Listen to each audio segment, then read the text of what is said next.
We welcome to the show our very own Dee Kelly and Debra Ball, who've both been guests on my show before and are here to announce a Cuppa TV exclusive.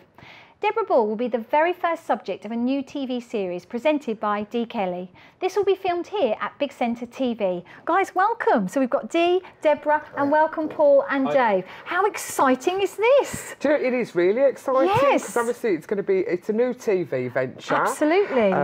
It's going to be 6 episodes. Yes, which is great. Yeah, and it's going to be obviously, you know, supported by Big Centre TV. Absolutely. And I'm just going to go out there, and it's about giving a little bit back, to be fair, Monica. Yeah. Obviously, we're going to be meeting normal, everyday people who've been very down on their luck, and you know, they're just very lucky that they have found someone who can help them and guide them through, and their stories are just, they are just amazing, to be fair. And Debra, I mean, what does it mean to you to be involved in a project like this? I mean, we're in the final stages of development at the moment. Each show's going to be different, so you're going to be featured in one of those shows. And what does that mean to you? Oh, it's amazing. You know, these people have come a long way. They've achieved such a lot. They came to us, as Dee just said, down on the luck. And they've just been remarkable. Now, for those who haven't seen the show perhaps previously when you were on the show before, Debra, just explain a little bit about what you do. We house people that want to make a difference with their life, not stay on benefits as a lifestyle. They want to improve, they want to move on, they want to integrate into the community and basically come off benefits and further their life. They've come to us really down on the luck, where they've been turned away for whatever reason, mainly because there's no housing, and maybe they've got a bit of history that we find that will stop them from being housed, but we treat them as a person, and we help them with the problems, we provide support, we're there when they need us, and we believe that having a home, they can then move on with their life. Without a home, they've got nothing. I think there's still a very big stigma attached to people with maybe mental health issues or criminal records, or that think, you know, because they've had that bit of a past, that no one will give them the time of day kind of thing. We've spoken about mental health issues here on Cuppa TV, and it is a massive issue, and people don't really seem to perhaps take it as seriously as as they should do. And can I bring in you, Paul? So, Paul, what brought you to be involved with Debra? Well, I was injured on active service. I was in the armed forces, and when I left the army, I started suffering with post-traumatic stress disorder. And early this year, I split up with my family, my wife and my children, and I was made homeless. And I applied to the Veterans Agency, tried to get me accommodation, but they couldn't sort it out, so they put me in touch with Stoneham Veterans Agency, and they couldn't help me. So that put me in touch with Debra Ball. So that's how you came to sort of get involved, and currently now you're being housed, I assume, with Debra, and are getting lots of support as well. Yeah, definitely. And what about for you, Dave? And may I bring you in as well? Yeah, of course. So basically, obviously, as you said, I was down on my luck as well at the time, and at the time I was homeless. I'd had a relationship breakdown due to me being depressed, and you mentioned the mental illness. I was really down. Some days I couldn't talk to people. My anxiety was above and beyond. Just life at the time wasn't worth living. I knew obviously some of the places in Warsaw that were there for the homeless, and I'd experienced them in the past, and I didn't want to go to them. So I went to Debra Ball. When I first went in, I was really nervous. It was a bit of a wreck, but Debbie got me a property that day. Since then, she's been there. She's helped me out with a team, of course, and we've been moving on to the point now where I'm actually trying to set up my own business to become self-employed. And obviously Debbie, is helping me do that. So. I mean, because you've obviously a star of Benefit Street, Dee, so you know exactly how hard it can be.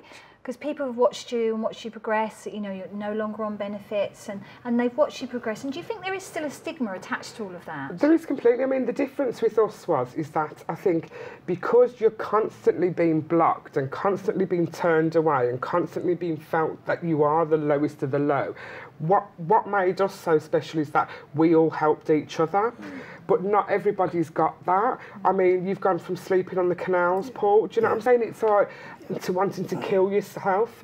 It's like, it's so, you know, it is so hard. And not everybody wants to point you in the right direction. It's as if you get beaten down and down and down. And then all of a sudden you will find that one person who can help. But it's still an uphill climb, isn't it? Because it is, yeah. you don't feel that it's sort of like, hang on a minute, they've got to want something else out of here. They can't just be wanting to help me. But in reality, that's what you and your team do, Debra. Right, And is that what you feel? How do you feel about that, Debra? When people come to you? Yeah, well, you know, all of our staff have experienced something in their lives, so including myself, where we can relate to them and understand them. I mean, I don't take a penny off them. You know, we recognise them, they need help. Like Dee said, it is a stigma. People like to beat you down. They want you to stay there, mainly because they want to feel good themselves, and you know, they want to make you feel worthless. Well, everybody is worth something, and you know, I try and develop them as much as possible to put them where they want to be. You know, and It's giving them a chance. Yes. Almost. Definitely. And did you feel that, you know, without meeting Debra, where would your life have been? Well, like I said, I applied to Birmingham City Council and I was refused point blank for a one-bed flat and why for were you shared refused? accommodation. Just- They give me no excuse, just refused. Okay. So, That left yeah. you with no choice, really. well, I applied to Sandwell as well, Yes. the Walsall Council, and they refused. They even refused to pay the back days of rent. So, I think that's the scary thing, really, when you sort of take into account that, you know, when you were younger, you decided that what you wanted to do is go out there and fight for your country, you know, to, you know, serve to protect the people of this country, and you get injured, you know, in active duty, and you come back and bang, you know, there's absolutely nothing there for you. It's like... Were you diagnosed with your diagnosed with post-traumatic stress disorder. Which is, you know, that's a recognisable, you know, illness. I think a lot of people used to bat it off a bit like the depression. You know, depression was never a recognised, you know, medical illness either. And there's still that stigma as well with depression completely. in this country. You know, it's the word, isn't it? Stress, depression. It's like, but obviously, you know, we don't know what half of these people in the armed forces do actually witness on a day-to-day basis. But I am glad it has actually been recognised. But it still didn't sort of help you much, did it? Yes. Yeah. And I mean, it did. You say it cost you a lot, obviously, your family and your support. Yeah. And, you know, with Debra's support, where would you have been, Paul? I don't really know, to tell you the truth. Probably dead now. And that's being honest. And what would you say, Dave, to the same? Yeah, the truth being told, I can't imagine. That I don't know and I don't want to know. I mean, it's really frustrating because, you know, like Paul said, he was a serviceman and he served his country, and the government just turned his back on him. In the same way, I feel the same. I'm a person who's worked all my life. From the age of 12, I used to go out. I used to skip school, go work on markets in Birkenhead, and then I moved to Birmingham, near where Dee lived actually. I worked on the Birmingham market at 15, and I managed to get my GCSEs. I went to college. I got a HND, and yeah, I've always worked up until the point where I got depression. And then I felt too ill to work, and at that point, after paying, you know, 8 years of taxes, for the government to say to me, you know, well, we don't want to help you, and to have somebody like Debbie, who's, you know, never met me and helped me that day. And I mean, do you still amazing. think that there is this stigma with depression, all these illnesses, perhaps people can't quite put in a box, so they don't quite know where to put you? Do you find that, Debra, when people come to you? Yeah, they can't see it, can they, like a broken leg? Yeah. And they can't sort of relate to it or identify it.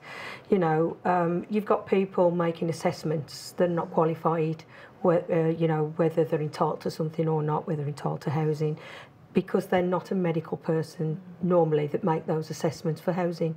So they're turning people away at the lowest, and obviously...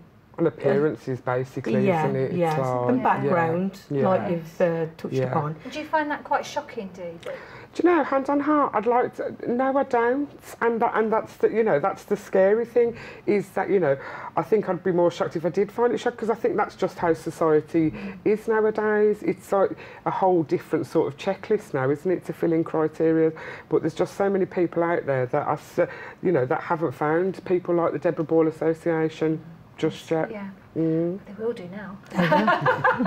They will do now. And I mean, Deborah, you've helped, you know, you've helped these two guys here, but there's many more. Oh, that you've yes, helped. yeah, many. Women and men. Yes, that you've and helped. families, And families, single parents. So a whole array of people that come to you for help and support. It's just anyone that needs that help.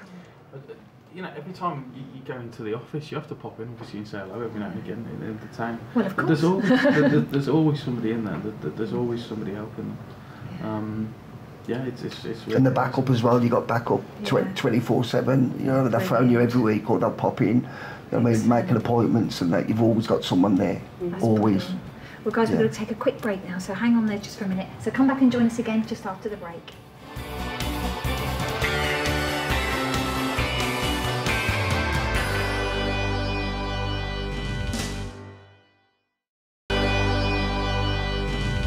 Welcome back to Cuppa TV. I'm now joined by Priest J, a producer, remixer and engineer based in London. Priest J, welcome to Cuppa TV. Hi Monica, thank you for having me. Wonderful to see you. No, thank you very Lovely much to for see you coming. too. So Priest J, tell us a little bit about what you do. You've got quite an exciting career. Tell us all about it. Well, I'm a producer engineer from London.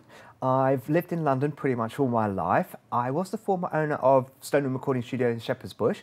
I do actually still own the studio, but I've relocated to North West London and I use it just for personal use. Fantastic. I've worked with some of the biggest stars Yes. and artists that this planet has to offer, shall we say. Now, before we get onto that, what made you get into, you know, being a producer? Have you always been interested in music? I've always been interested in music ever since I was extremely young.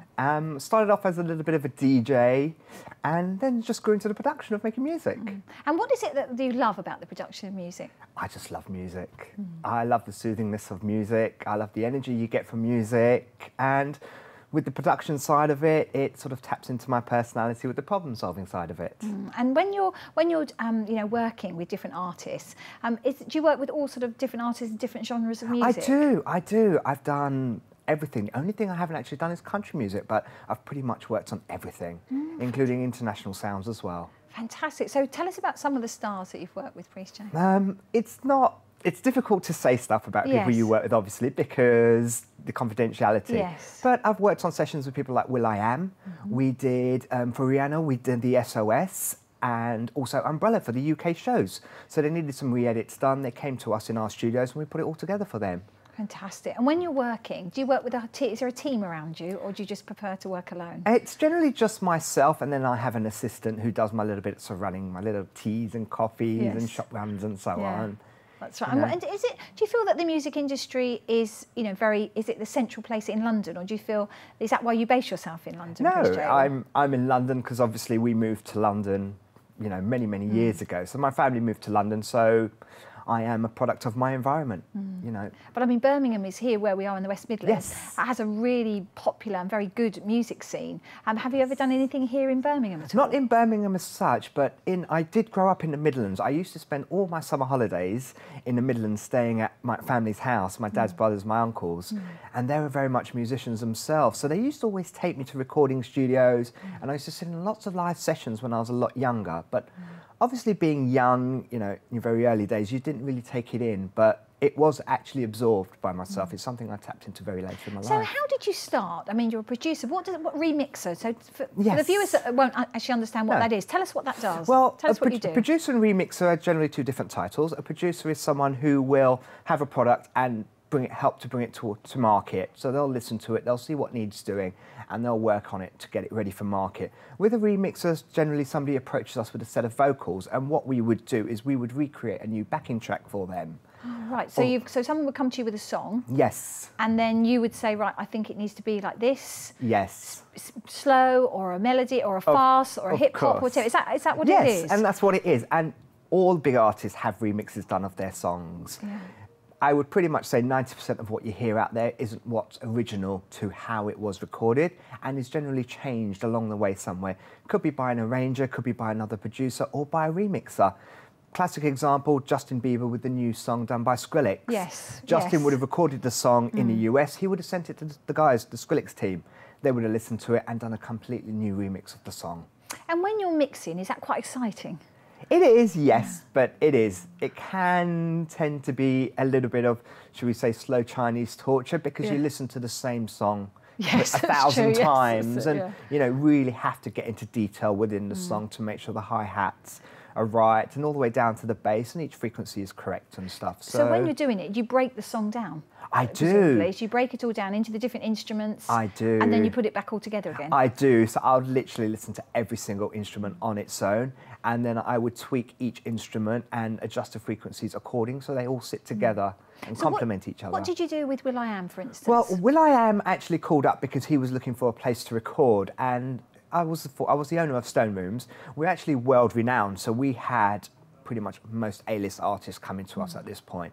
And he needed somewhere to work for 6 weeks. So I was working, will.i.am's very self-sufficient. He does everything himself. But what he does do is he just needs somebody to help him in the studio, to operate possibly some machinery, to get stuff going, to set up his equipment. So we did the whole setup for him. And I was pretty much on hand, I would say 24 hours a day for like 6 weeks. I'm talking, could be silly o'clock. Yes. It could be 2 o'clock in the morning, my phone would ring. Welcome to the world of music. Will is ready to be in studio. He'll be there in half an hour. So I would have to jump in my car, get to the studio, get everything running. And with a session like that, nothing goes off. Everything is just left on. So you can just walk into the building. And then we'll ask for a little bit more level on here, a little bit more level on there. Oh, can we get this bit of kit going? And you would just be like his engineer. And when you're working with these stars, I mean, I know you can't possibly choose between who you work, but is there one particular person that you've worked with, Priest Day, that you think, you know, actually you really enjoyed that, or one perhaps that surprised you? I've worked with, I would say the most fun session I actually had was working with an old idol of mine, which is Alexandra O'Neill. Oh, yes. So I'm very much a person, I've worked with a lot of people, I definitely don't get starstruck, and I'm very much to myself, and I do what I've meant to do. But working with Alex, growing up, listening to his music, being a big fan, going to his concerts when I was young, and then having him in the studio and being such a lovely man was such a lovely experience. It was so sort of overwhelming in that sense, you know. And then what are you doing in the future then? You've got your new single. I have. Which we're going to play today to the viewers that are watching. Yes, so I've done a single with a chap called DJ Lantern, and it's very much that sort of London underground sort of sound, which I'm sort of trying to represent here on my T-shirt a little bit today. We've taken that, drum and bass is very much a London, UK sound. Yes. So we've taken that UK sound, mixed it with sort of a Caribbean sound, and created this great dance hall drum and bass style track. But moving on from that, we're actually currently working on the second single, which will be out possibly next year, and that's going to be called Jump. And I'm in the process of doing the album. Fantastic, so very busy. It is. So are you going to be working with DJ Lantern for the whole of this album? Not for the whole of this album. I'm hoping to have Lantern on around 4 singles of my album. And I've got some other features. I've also got some A-list Bollywood singers, which are going to feature on my album, which are so excited to be on it. It's amazing. So. Fantastic. So this is going to take you around the world, Priest Day? It will. Yes. I hope so. Yes. Hoping to do a lot of touring, a lot of shows, get back into the DJing as well. I'm going to say, yes, you do some DJing as well, I used to, yes. I used to be the resident for the International Music Council. So you're going to do some of that as well? I am going to try and get back into it and make it all part of the show, you know? Well, it's been fantastic to meet you, Priest Day. Thank you so much. And now that's it for today. But I'd like to thank Joshua and Priest Jay for joining me today. We'd love to hear from you, so please do get in touch with us, either by email or you can join us on Facebook or Twitter at Big Centre TV. And now to play us out, we're going to hear the new single, Hands in the Air, by Priest Jay, featuring Lantern. Thank you for watching. Take care. Bye-bye. We have it around, we have it around. We have it around, put your hands in the air. We have it around, put your hands in the air. A real thing. We have it around us, we have it around. London and freeze. Put your hands in the air, put your hands in the air.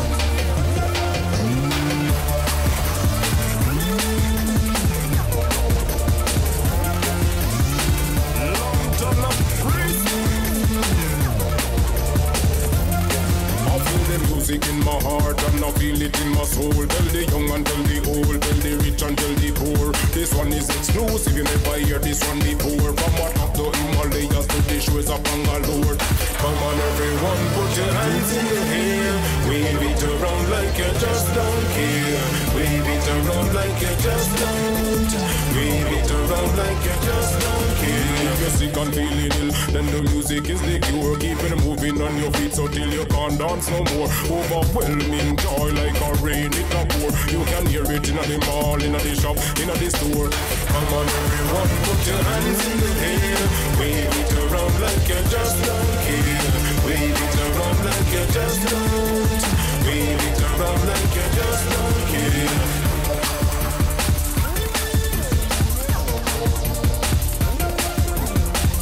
Long time of praise. The vibe and the energy, the treble and the bass. Sharp voice in your face, sharp voice in your face. From you have a good taste and you're not a waste of space. Music you embrace, good music you embrace. London and Priest J mashing up the place, smashing up the place, yeah, smashing up the place. Just like a barista with the on the case. We no have no time to waste, we no have no time to waste. Come on everyone, put your hands in the air. Wave it around like you just don't care. Wave it around like you just don't. Wave it around like you just don't care. Turn on Priest J mashing up the place, smashing up the place, yeah, smashing up the place. Just like a barista with the on the case. We no have no time to waste, we no have no time to waste. Come on everyone, put your hands in the air. Wave it around like you just don't care. Wave it around like you just don't. Wave it around like you just don't care. Come on everyone, put your hands in the air. Wave it around like you just don't care. Wave it around like you just don't. Wave it around like you just don't care.